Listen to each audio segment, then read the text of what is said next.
మొదటిగా అభినందిస్తూ చెబుతుంది, నన్ను అనుసరించగోరువాడు తను తాను పరిత్యజించుకొని తన సిలువను ఎత్తుకొని నన్ను అనుసరింపవలను అని ఆయన కళాపనంగా చెప్పారు. ఈ అనుసరణ అనేది ఒక్క రోజుతో పూర్తి చేసే పని కాదు, ప్రతిరోజు చేయాలి.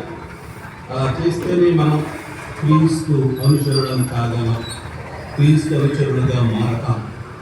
ఈ ఉద్దేశంతోనే ప్రతి సంవత్సరం తపస్సు కాలంలో ఈ దీక్షను చేపట్టాలని మన స్థానిక శ్రీ సభ అందరినీ ఆహ్వానిస్తుంది. పవిత్రవారం ప్రారంభం కాబోయే ముందు మీకు ఒక జాగరణ రాత్రి ప్రార్థనాపూర్వకంగా అందరూ కలిసి గడపడం మనకు ఆచారంగా మారింది. ఈ జాగరణ ఫలం మీ అందరికి సిద్ధించాలని మీ అందరి ఉద్దేశాల కొరకు ఈ దివ్య పూజలో వేడుకుందాం. దీనిని ఆర్గనైజ్ చేసిన విజయరాజు ఫాదర్ గారిని, ఆయన బృందాన్ని అభినందిస్తున్నాను.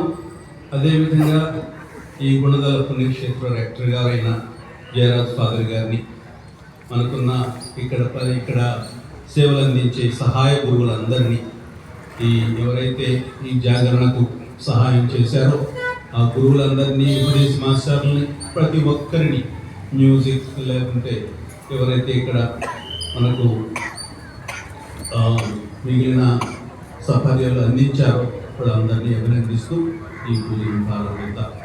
ఈ పూజను నెరవేర్చే యోగ్యుల వంటకు మన పాపం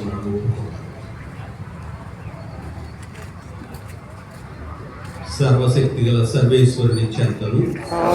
సహోదరులారా, ఈ చెంతను నా పాపములు ఒప్పుకుంటున్నాను. ఏలైనా తలంపు చేతను, వాక్కు చేతను, క్రియల చేతను, అశ్రద్ధ చేతను ఒక పాపం చేసి, ఇది నా తప్పు, ఇది నా గొప్ప తప్పు, ఒక తప్పు.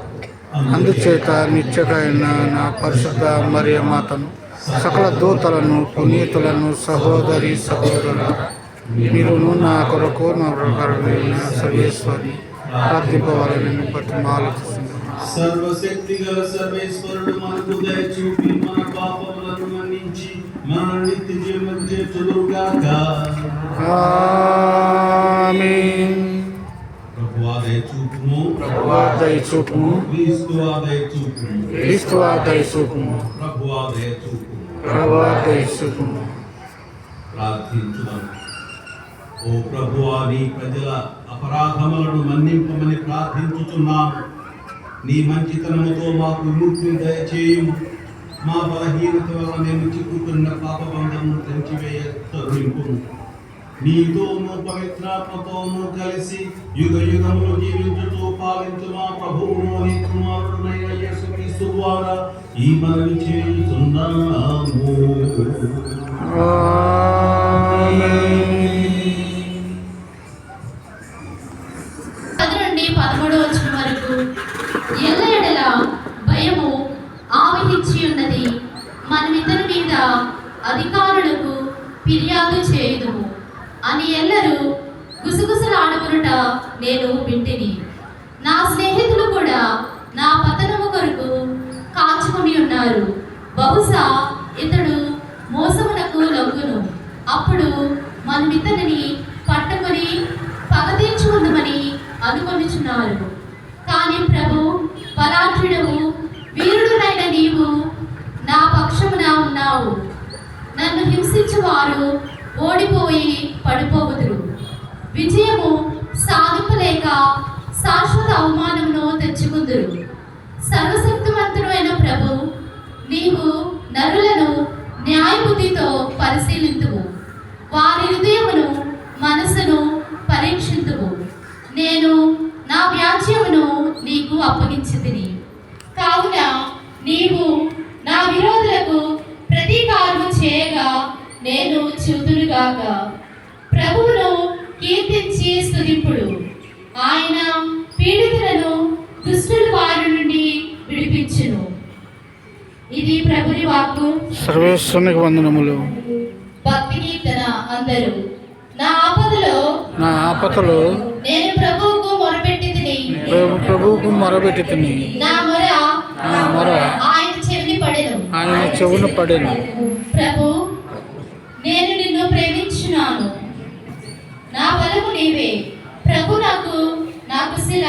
కోట. నా దేవుడు నన్ను ఆపదల నుండి రక్షించువాడు. నేను ఆయన మరుగు చెప్తును. ఆ ప్రభువు నాకు దుర్గము, డాలు, రక్షణ సాధనము, ఆశ్రయస్థానము.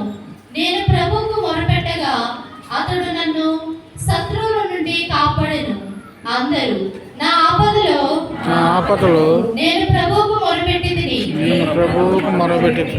నా మొర ఆయన చెవిని పడెను. ఆయన స్తుతింపదగిన వాడు. మృత్యులోక తరంగములు నన్ను చుట్టుముట్టెను. అధలోక ప్రవాహములు నన్ను భయపెట్టెను.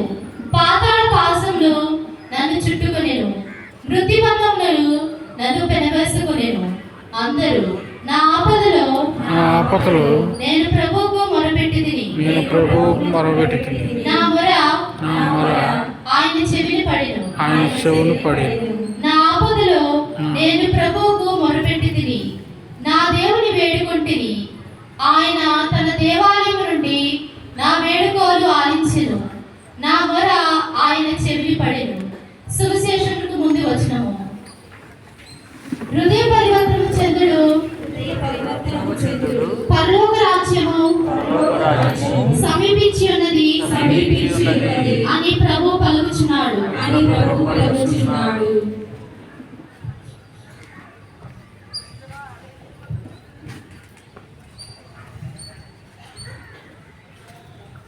ప్రభు మీతో ఉండును గాక.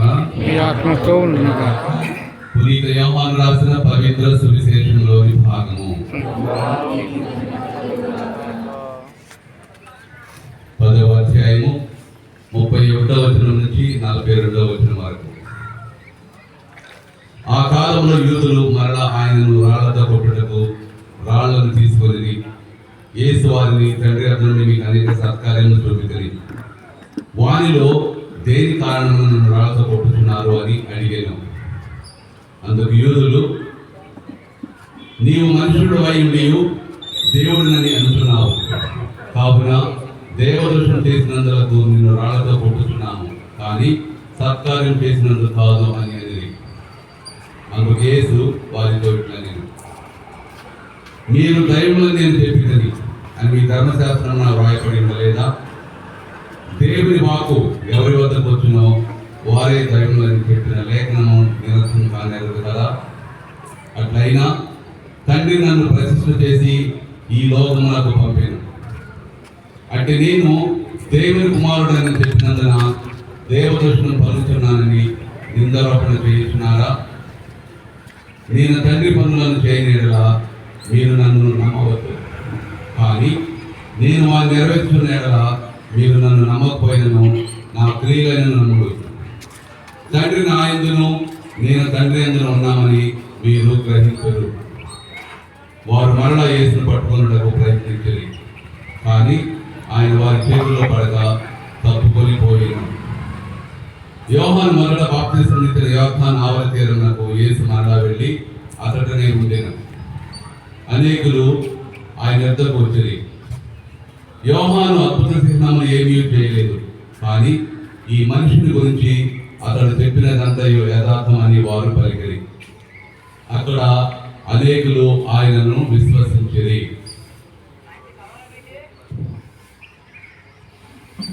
ఇది క్రీస్తు సువిశేషము. క్రీస్తు ఆమెకు స్తుతి కలుగును గాక.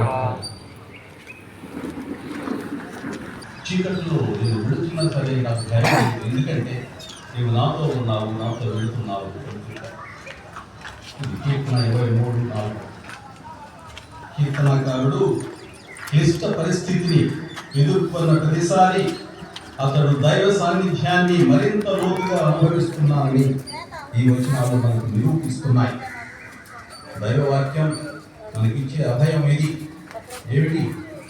సంక్షోభం వాటిల్లిన ప్రతి క్షణంలో దైవ సాన్నిధ్యం మనము నేర్పిస్తుంది. లాభం లేదురా, జీవితం చాలా అయిపోయింది, నేను పడిపోతాను అన్న క్షణంలోనే ఆ ప్రక్కనే దేవుడు ఉండి మనల్ని లేవనెత్తుతున్నాడు అని మనం అర్థం చేసుకోవాలి. కష్టమని అనుకోకూడదు. ఆ కష్టపు ఒడిలోనే దేవుడు ఉన్నాడు, ఆ వెనుకనే దేవుడు ఉన్నాడు. పిలవాలి మనం, అంతే. పిలిస్తే వెంటనే మనకు దేవుడు ప్రత్యక్షం అవుతాడు. అటువంటి నమ్మకం మనందరిలో ఉండాలి. ఈనాటి పట్టణాలు జీవితంలో సంక్షోభాన్ని ఎదుర్కొంటున్న ఇద్దరు వ్యక్తులను మన ముందు ఉంచుతున్నాయి. మొదటి పట్టణంలో ఇర్మియా ప్రవక్త. ఈ ప్రవక్త యావే దేవునికి లొంగిపోవడాన్ని గురించి చదువుతున్నాం. 20వ అధ్యాయం 7వ వచనంలో చెబుతాడు, ప్రవక్త చెబుతున్నాడు దేవుడికి, ప్రభు నీవు నన్ను మోసం చేశావు, నన్ను రమ్మని పిలిచావు, నీతో ఉంటావు, నీవు నాతో ఉంటావని నీ మాటలు నా నోటిలో పెడతావని చెప్పావు. కానీ నేను ఎక్కడికి వెళ్ళినా సరే ప్రజలు నా మాటలు వినలేదు. ఆ సంక్షోభానికి గురయ్యాడు. ఎందుకు నేను ప్రవక్తగా ప్రవర్తించాలి ఇక్కడ అని ఆయన అటువంటి సంక్షోభానికి గురయ్యాడు. ప్రభు కాబట్టి ఏమంటాడు, ప్రభు నీవు నన్ను మోసం చేశావు, నేను మోసపోయాను, నీవు నాకంటే బలవంతుడవై నన్ను వశం చేసుకున్నావు, అందరూ నన్ను ఎంకాడ చేస్తున్నారు, రోజంతా నన్ను చూసి నవ్వుతున్నారు, నీ సందేశము చెప్పినందుకు గాను జనులు నన్ను నిరంతరము అవమానించి ఎగతాళి చేయుతున్నారు. అప్పుడు నేను అనుకున్నాను, నేను ఏమనుకున్నాడు అప్పుడు, నేను ప్రభువును నెత్తి ఉంచుకొనను, అతని జ్ఞాపకం చేసుకున్నాను, ఆయన పేరు మీదుగా మాట్లాడను అని నిర్ణయించుకున్నాను ప్రభు. కానీ నీ వాక్కు నా హృదయంలో అగ్ని వలె మండుచు నా ఎముకలలోనే మూయబడినట్టు ఉన్నది. నేను ఆ వాక్కును లోపల అణచి ఉంచుకొనబడని ప్రయత్నము చేసి చేసి విసుగు చెంది తిని దానిని ఆపుకోదాలను. ఈ విధంగా తన నిస్సహాయతను ప్రకటించాడు ప్రవక్త. ఒక ప్రక్క తాను ప్రవక్తగా తాను ముందుకు సాగాలి, ఒక్కొక్కసారి తాను సాగలేకపోతున్నాడు. అందుకే తన నిస్సహాయతను ప్రకటించాడు. చేయను, ప్రవక్తగా ఉండను అనుకున్నాడు. కానీ ఏం జరిగింది, నీ వాక్కు నా హృదయంలో మండుతూ ఉంది, నా ఎముకలలో మూయబడినట్లు ఉన్నది. నేను ఆ వాక్కును లోపల అణచిగుంచుకోవాలని ప్రయత్నం చేసి చేసి విసుగు చెంది తిని దానికి ఆపుకోదాలను. ఏమి చేయాలి, నేను ప్రవక్తగా నేను వ్యవహరించాలి అంతే. నా ఇష్టమైన రీతిలో నేను ముందుకు వెళ్ళకూడదు. నన్ను కలవరపెట్టిన నీ వాక్కును ప్రకటించగానే తన సొంత ప్రజలు తనకు వ్యతిరేకంగా లేచారు. అప్పుడు ఇర్మియా తాను ప్రవక్తగా ప్రవచనాత్మ లక్ష్యంలో విఫలమయ్యానని బాధపడతాడు. తన ప్రవక్త పిలుపును విడనాడాలని సంక్షోభ సమయంలో ఊరటనిచ్చే ఒక శక్తివంతమైన ఒప్పుకోలు చేస్తాడు. అప్పుడు ఒక విధంగా నేను ప్రవక్తగా ఉండను అని తన నిర్ణయాన్ని తీసుకుంటాడు. కానీ వెంటనే ఏం చేస్తాడు, అక్కడ అనుకున్నాడు, నా బాధ వస్తుంది కదా, కానీ నా బాధలో ప్రవక్తలు ఒక్కడే ఉన్నానా, ఒక్కడిగా లేదు, ప్రభు నా పక్కనే ఉన్నాడు అని వెంటనే తనకి ఒక మనస్సులో ఒక ఆలోచన వస్తుంది. ఆ ఆలోచన ఏమిటంటే, కానీ ప్రభువుని బలాఢ్యుడు వీరుడైన నీవు నా పక్షంలో ఉన్నావు, నన్ను హింసించు వారు ఓడిపోయి పడిపోవద్దు, విజయం సాధింపలేక శాశ్వత అవమానం తెచ్చుకుంటూ వీళ్ళే నన్ను ప్రవక్త కాదు అని నా మాట వినడం లేదు. నువ్వు నా పక్కనే ఉన్నావు కాబట్టి నన్ను ఎవరైతే హింసిస్తున్నారో ఎగతాళి చేస్తున్నారో వాళ్ళు శాశ్వత అవమానాన్ని పొందుతారు. ఎందుకంటే నీవు నా పక్షంలో ఉన్నావు. చూడు, బాధలలో ఉన్న ఎవరైనా కత్తి దూసి తమ పక్కన నిలబడి ఉన్న యోధుడిని చూసినప్పుడు వారి భయం మాయమవుతుంది మరియు నమ్మకం పెరుగుతుంది. ఇర్మియా ప్రవక్త దీన్ని స్వయంగా అనుభవిస్తాడు. సంక్షోభ సమయంలో దేవుని సహాయాన్ని ఇర్మియా ఎలా గ్రహించగలిగాడు? ప్రతిదీ దేవుని నుండి వస్తుందని నమ్మేవాడు మాత్రమే కష్ట సమయాల్లో ఆయన ఉనికిని గ్రహించగలరు. మనకు కష్టమైన, నష్టమైన, మంచిదైన, సంతోషకరమైన ప్రతి విషయం ఎవరి దగ్గర నుంచి వస్తుంది చెప్పండి అందరూ? కష్టమైన దేవుడికి తెలుసు. మనకు జరిగే ప్రతి విషయం దేవుడికి తెలుసు. మనకి భరించలేని విషయాలు దేవుడు మనకి ఇప్పుడు ఇవ్వడు, భరించలేని కష్టాలు దేవుడు మనకి ఇప్పుడు ఇవ్వడు. ఆ సమయంలో కూడా ఇప్పుడు దేవుడు మనతో ఉంటాడు. కాబట్టి ఈ విషయాన్ని మనం భక్తులైన ప్రతి వాడు గ్రహించాలి.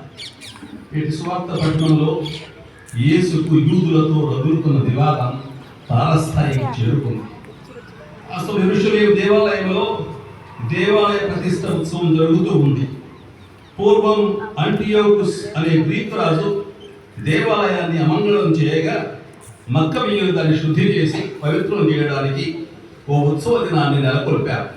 దాన్నే గుడారాల పండుగ అంటారు. ఇక్కడ చాలా మంది గుడారాల పండుగ చేస్తున్నారు. మామూలు ప్రొటెస్టెంట్ క్రైస్తవులు దాని గురించి ఏదో కొత్త పండుగ అనుకోవాలని ఎప్పటి నుంచో ఉన్న పండుగ. ఓకే, మనకు తెలియదు అన్నట్టు మొదలుపెట్టారు పండుగలు. కాబట్టి గుడారాల పండుగ ఇప్పుడు స్థాపించారు. అది పాత నిబంధనలో అది. కాబట్టి ఈ ఉత్సవ దినాన్ని నెలకొల్పారు. ఇది గుడారాల పండుగ. ఈ పండుగ సందర్భంలో యేసు దేవాలయ మండపంలో ఉండగా విరోధులు వచ్చి అడిగారు, నీవు మెస్సయ్యవైతే స్పష్టంగా చెప్పుకుని అడిగారు. దానికి ప్రభువు, నా అద్భుతాలను బట్టి నన్ను నమ్మండి. గత వారం ఇక్కడ మనం తరచూ వ్యక్తులను నమ్ముతాం. ఉదయం పాలు అమ్మే వ్యక్తి నుండి రాత్రి నైట్ వాచ్మ్యాన్ వరకు మనం ఇతరులపై ఆధారపడతాం. కానీ కొన్నిసార్లు వాళ్ళు మన నమ్మకాన్ని బొమ్మ చేస్తూ ఉంటారు, లేదా వారి చర్యలు మళ్ళీ వాళ్ళు నమ్మడం.